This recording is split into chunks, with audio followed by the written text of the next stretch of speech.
అధ్యక్ష, నూతనంగా ఏర్పడినటువంటి ఈ ప్రభుత్వం నుంచి తెలంగాణ ప్రజలు, తెలంగాణ రాష్ట్రం ఎంతో ఆశిస్తూ ఉంది. కాంగ్రెస్ పార్టీ ఎన్నో ఆశలు కల్పించడంతో ప్రజలు వాటిని నమ్మి అధికారంలోకి తెచ్చారు. ప్రజలు వారిపై పెట్టుకున్న నమ్మకాన్ని నిలబెట్టుకోవాలని, వారి పాలనలో తెలంగాణ మరింత అభివృద్ధిని, సంక్షేమాన్ని, ఉన్నతిని సాధించాలని బీఆర్ఎస్ పార్టీ ఆకాంక్షిస్తుంది. రాజకీయ కారణాల రీత్యా కాంగ్రెస్ నాయకులు అవునన్నా కాదన్నా, ఒప్పుకున్నా ఒప్పుకోకపోయినా తెలంగాణ రాష్ట్రం ఆర్థికంగా బలపడడానికి బీఆర్ఎస్ ప్రభుత్వం బలమైనటువంటి పునాదులు వేసింది. సువిశాలమైన ప్రగతి దారులను నిర్మించింది. కొత్త ప్రభుత్వం ఆ దారుల వెంట ముందడుగు వేస్తూ ప్రజలే కేంద్రంగా పనిచేయాలన్నటువంటిది మా కోరికే కాదు, ప్రజల కోరిక కూడా. రాజకీయ కక్షలు చుట్టూ పరిభ్రమించే వైఖరికి భిన్నంగా అభివృద్ధి కక్షలో పరిభ్రమిస్తే వారికి మంచిది, ప్రజాస్వామ్య వ్యవస్థలకు మంచిది, ప్రజలకు కూడా మంచిది అధ్యక్ష. కానీ ఈ సభలో మొన్న ముఖ్యమంత్రి గారు మాట్లాడినటువంటి తీరు కానీ, ఈ శ్వేతపత్రం తీరును చూస్తుంటే ప్రజలు, ప్రగతి అనే కోణం కన్నా రాజకీయ ప్రత్యర్థుల మీద దాడి, వాస్తవాల వక్రీకరణ కోణమే కనబడతా ఉంది అధ్యక్ష. ఎందుకంటే అధ్యక్ష, ఈరోజు ఈ ఆర్థిక శ్వేతపత్రం ఒకసారి మనం చూస్తే ఇందులో పేజ్ నెంబర్ 5లో అధ్యక్ష, అంటే చాలా విషయాలు ఉన్నాయి. మేము మాకున్న కొద్ది సమయంలో, ఎందుకంటే ఈ దేశంలోని అనేక రాష్ట్రాల వివరాలు చాలా కన్వీనియంట్గా వాళ్ళకు అవసరమైనటువంటివి ఇందులో పొందుపరిచే ప్రయత్నం చేసినారు. బట్ అధ్యక్ష, ఇందులో పేజ్ నెంబర్ 5లో కర్ణాటక రాష్ట్రానికి సంబంధించి బడ్జెట్ ఎస్టిమేట్స్ అండ్ ఎక్స్పెండిచర్ది మేము కాగ్ రిపోర్ట్ ఇప్పుడే నెట్లో ప్రింట్అవుట్ తీస్తే అధ్యక్ష, బడ్జెట్ ఎస్టిమేట్స్ కర్ణాటకది 2,31,142 కోట్లుంటే ఇక్కడ 2,31,642 కోట్లుగా చూపించారు. ఎక్స్పెండిచర్ విషయంలో కూడా అధ్యక్ష 2,61,932 కోట్లను చూపించారు.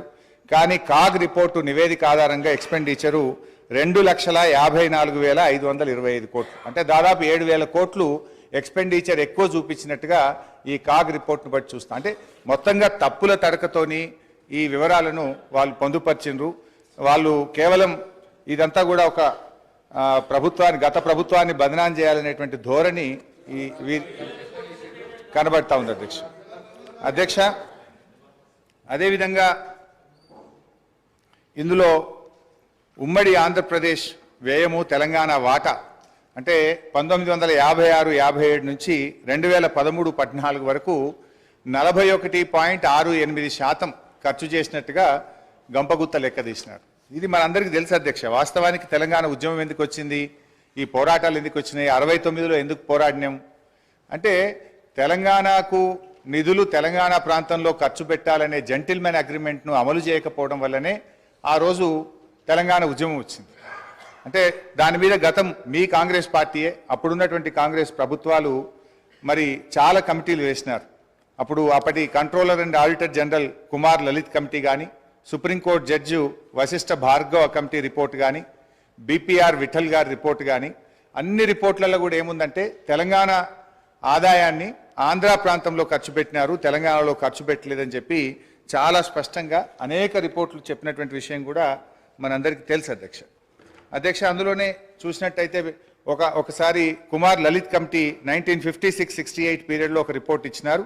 తెలంగాణ రెవెన్యూ ఇన్కమ్ 102 కోట్లు అయితే మరి Telangana funds spends in Andhra reason 34.09 కోట్లు అని చెప్పి అప్పుడే ఒక రిపోర్ట్ కూడా ఇచ్చారు అధ్యక్ష. అదేవిధంగా వారు మరి జస్టిస్ భార్గవ కమిటీ రిపోర్ట్లో కూడా ఆ వివరాలన్నీ కూడా తేల్చారు. అంటే ఇది నేను ఎందుకు చెప్పే ప్రయత్నం చేస్తున్నా అంటే ఇక్కడ మీరు 41.68% తెలంగాణలో ఖర్చు పెట్టారు అని ఏ లెక్కలైతే చూపించారో ఇది శుద్ధ తప్పు. కావాలంటే దీని మీద ఒక హౌస్ కమిటీ వేయండి, మొత్తం లెక్కలు తీద్దాం, నిజంగా ఎంత ఖర్చు అయిందో కావాలంటే మేము చూపించడానికి, రుజువు చేయడానికి సిద్ధంగా ఉన్నాం. అంటే మీరేంటంటే అది 41.68% ఉమ్మడి ఆంధ్రప్రదేశ్లో ఖర్చు అయింది, అది ఏదో మెరుగ్గా ఉందని చెప్పి చూపించేటువంటి ఒక ప్రయత్నం చేసినారు, which is totally false and wrong అధ్యక్ష. అంటే బేసికల్లీ ఇంకోటి కూడా జరిగింది అధ్యక్ష. నాకు తెలిసిన సమాచారం మేరకు ఈ రిపోర్ట్ ఇదంతా కూడా ఇది ఎవరు తయారు చేసిండ్రు, మీకు తెలంగాణ అధికారుల మీద నమ్మకం లేక మన ముఖ్యమంత్రి గారి పాత గురువు గారి శిష్యులు, ఒక రిటైర్డ్ ఐఏఎస్ అధికారి, ఒక సస్పెండ్ అయినటువంటి ఫైనాన్స్ డిపార్ట్మెంట్ ఆంధ్రప్రదేశ్ అధికారులను పెట్టి ఇదంతా ఒక కుక్కుడప్ స్టోరీ తయారు చేసి ఇది ప్రజల ముందు పెట్టేటువంటి ప్రయత్నం చేస్తూ ఉన్నారు. సరే ఆ వివరాలు వాస్తవాలు వచ్చినప్పుడు నేను అన్ని విషయాలు కూడా బయట పెడతాం అధ్యక్ష. నో ఐ వుడ్ లైక్ మాకు తెలుస్తాయి కదా, అందుకే మాకు తెలిసిన సమాచారం మేరకు అన్నాను. సరే అధ్యక్ష, పేర్లు చెప్పమంటే చెప్తా, ఆధారాలు చూపించమంటే చూపిస్తా. అట్లా నేను ఎందుకంటే అలా బోదలుచుకోలే. సో అధ్యక్ష, ఈ మొత్తంగా ఈ report objection sir, objection sir. సమాచారం పూర్తి స్థాయిలో నిర్ధారణ చేసుకున్న తర్వాత ఫ్లోర్ మీద మాట్లాడితే బాగుంటుంది సార్. వారు సీనియర్ శాసనసభ్యులు నిరాధారమైన అంటే సత్యదూరమైన మాటలు చెప్పి సభను ప్రక్కదారి పట్టించే కార్యక్రమం చేస్తా ఉన్నారు అధ్యక్ష. I would like to request use అధ్యక్ష, ఈరోజు లెక్కల తప్పు ఉంటే తప్పకుండా తప్పో ఒప్పో మా ఫైనాన్స్ మినిస్టర్ గారు తప్పకుండా చెప్తారు. కానీ ఎవరో ప్రిపేర్ చేశారు, ఎవరో ముందు పెట్టారు, ఏదో అపోగలదు. I request honourable member to withdraw the word sir, otherwise expunge from the records. Speaker sir, పేర్లు చెప్పమంటారా? మరి పేర్లు కూడా చెప్పమంటారా? అధ్యక్ష, నేను మాకున్నటువంటి సమాచారం మేరకు అని చెప్పానే తప్ప నేను పేర్లు చెప్పలేదు. సో అది ఒకవేళ తప్పు అయితే మీ సమాధానంలో తప్పని చెప్పండి. నేను I stand on my word అధ్యక్ష. అయితే ఈ రిపోర్ట్లో అధ్యక్ష, ముఖ్యంగా ఈ మొత్తం రిపోర్ట్ చూస్తే అధ్యక్ష, అంటే వాళ్ళు బేసికల్లీ ఏ అంశాల్లో అయితే ప్రభుత్వాన్ని తప్పుపట్టచ్చో లేదా గత ప్రభుత్వాన్ని తప్పుపట్టచ్చో, ఏ అంశాల్లోనైతే మనము మెరుగ్గా ఉన్నామని చెప్పే ప్రయత్నం చేసినారో ఒక కన్వీనియంట్గా దీన్ని తయారు చేసినారు. చాలా రంగాల్లో తెలంగాణ రాష్ట్రం అద్భుతమైనటువంటి గత 10 సంవత్సరాల్లో ప్రగతిని సాధించింది. అనేక విషయాల్లో కూడా మనం చాలా మెరుగ్గా ఉన్నాం అధ్యక్ష. కానీ వీళ్ళు తయారు చేసినటువంటి పట్టికలు చూస్తూ ఉంటే అధ్యక్ష, ఏవైతే వాళ్ళకి కన్వీనియంట్గా ఉంటాయో వాటిని చూపించేటువంటి ప్రయత్నం చేసినారు. నార్మల్గా అప్పులను ఎట్లా చూస్తామంటే డెట్ టు జిఎస్డిపి రేషియో చూస్తుంటాం. కానీ ఇక్కడ డెట్ టు జిఎస్డిపి రేషియో టేబుల్ను ఇందులో పెట్టకుండా డెట్ టు రెవెన్యూ రిసిప్ట్ చూపించే ప్రయత్నం చేసినారు. ఇప్పుడు అంతర్జాతీయంగా అయినా జాతీయంగా అయినా అప్పులను కొలిచే విధానము డెట్ టు జిఎస్డిపి రేషియో. కానీ ఇందులో ఆ టేబుల్ని ఎక్కడ కూడా చూపించకుండా డెట్ టు రెవెన్యూ రిసిప్ట్స్, అది కూడా ఒక కరోనా ఇయర్ 2021-22 కరోనా సంవత్సరాన్ని తీసుకొని దాని ప్రకారంగా ఇక్కడ చూపించేటువంటి ప్రయత్నం చేసినారు. వాస్తవానికి అధ్యక్ష, డెట్ టు జిఎస్డిపి రేషియో చూస్తే ఇది నా లెక్క కాదు అధ్యక్ష, రిజర్వ్ బ్యాంక్ ఆఫ్ ఇండియా ప్రకటించినటువంటి లెక్కలు. డెట్ టు జిఎస్డిపిలో చూస్తే అధ్యక్ష, అప్పులు తక్కువ తీసుకున్నటువంటి రాష్ట్రాల్లో కింది నుంచి మనం 5వ స్థానంలో ఉన్నాం. అంటే మనకంటే 22 రాష్ట్రాలు తెలంగాణ కంటే అప్పు ఎక్కువ తీసుకున్నటువంటి రాష్ట్రాలు ఈ దేశంలో ఉన్నాయి అధ్యక్ష. అందులో చూస్తే అధ్యక్ష, ఆ వివరాల్లోకి మళ్ళీ పోతే కావాలంటే ఈ టేబుల్ మీ ద్వారా గౌరవ ఫైనాన్స్ మినిస్టర్ గారికి, ప్రభుత్వానికి కూడా నేను ఇవ్వడానికి నాకేం అభ్యంతరం లేదు అధ్యక్ష.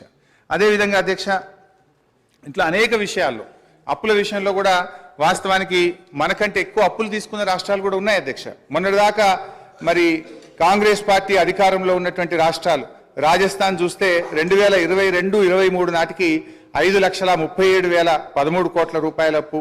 మరి అదేవిధంగా కర్ణాటక కూడా 5,35,157 కోట్ల రూపాయలు.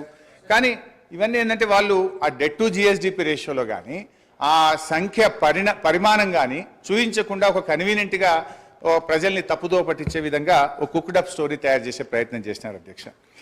అదేవిధంగా క్యాపిటల్ ఎక్స్పెండిచర్లో సరే వాళ్ళు చూపించిన లెక్క ప్రకారమే 54,000 కోట్లు గత 10 ఏళ్లలో క్యాపిటల్ ఎక్స్పెండిచర్ చేసినట్టుగా చూపించారు. కానీ తెలంగాణ రాష్ట్ర ప్రభుత్వం వచ్చిన తర్వాత గత 9 ఏళ్లలో 3,36,916 కోట్ల రూపాయల క్యాపిటల్ ఎక్స్పెండిచర్ జరిగింది. కానీ దీన్ని చూపించే ప్రయత్నం చేయరు.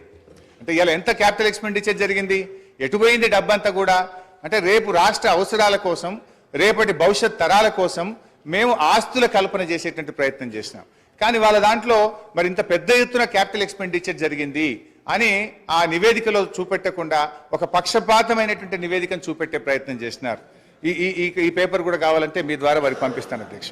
అదేవిధంగా అధ్యక్ష, SOTR రాష్ట్ర ప్రభుత్వ సొంత ఆదాయ వనరుల అభివృద్ధిలో ఇవాళ దేశానికే తలమానికంగా తెలంగాణ రాష్ట్రాన్ని నిలిపినాం అధ్యక్ష. ఇవాళ దక్షిణ భారతదేశంలో 15.6% వృద్ధి రేటులో తెలంగాణలో స్వంత ఆదాయ వనరుల వృద్ధిలో ఈ దేశంలో తెలంగాణ నంబర్ 1 స్థానంలో నిలిపిన